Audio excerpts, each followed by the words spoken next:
नमस्कार, मी प्रमोद पुरी आपले शासकीय कर्मचारी सेवार्थामध्ये स्वागत करीत आहे।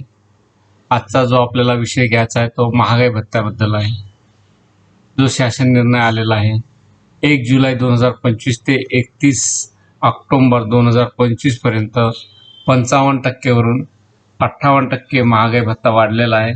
तर त्यानुसार आपण एक्सेलची शीट दिलेली आहे, तर ती एक्सेलची शीट ही डाउनलोड करायची या ठिकाणी आणि आपल्या एक्सेलचं काम करून घ्यायचं।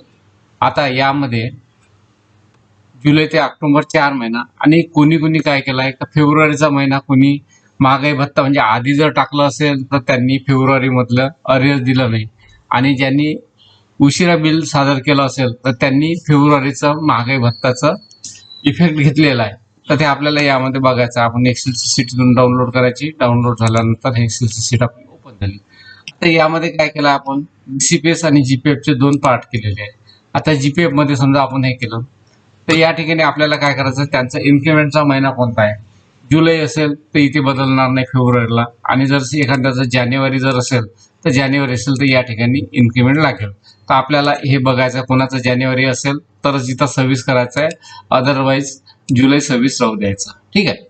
आता याच्यामध्ये काय होईल, जुलैचं द्यायचं आहे, ऑगस्ट, सप्टेंबर आणि ऑक्टोबर हे 4 महिन्याचं द्यायचं आहे। आणि ज्यांनी फेब्रुवारीचा महागाई भत्ता 58% दिला असेल त्यांना हे रो डिलीट करून टाकायची आहे, एवढी इथून एवढी डिलीट करून टाकायची अशी, बरोबर आहे। तर त्यांचं हे होऊन जाईल।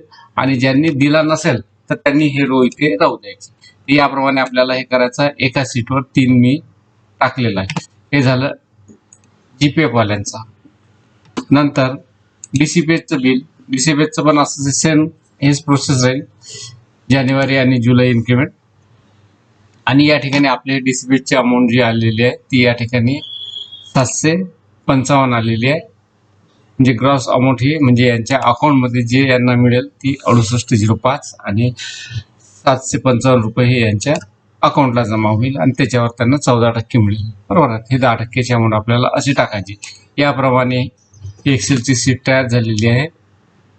याप्रमाणे आपलं महागाई भत्त्याचं स्टेटमेंट तयार करायचं आणि जेव्हा आपल्याला पुन्हा पेजेस वाढेल तर इथं इन्सर्ट करायची रो आणि सेम एवढाच कॉपी करायची, एवढा भागाची, बाकी फॉर्म्युले इकडे जे दिलेले आहे ते याला डिस्टर्ब करू नये, इथे जे काय असेल ते।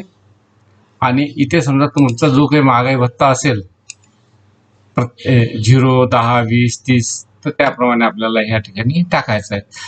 आणि जर एक्सेल शीटमध्ये कुठे अडचण येत असेल तर काही ठिकाणी मॅन्युअली करायचं। तर याप्रमाणे हा आपला आजचा व्हिडिओ आहे आणि या ठिकाणी आपल्याला एक्सेलची शीट मिळेल। हा व्हिडिओ या ठिकाणी संपवतो। नमस्कार, धन्यवाद।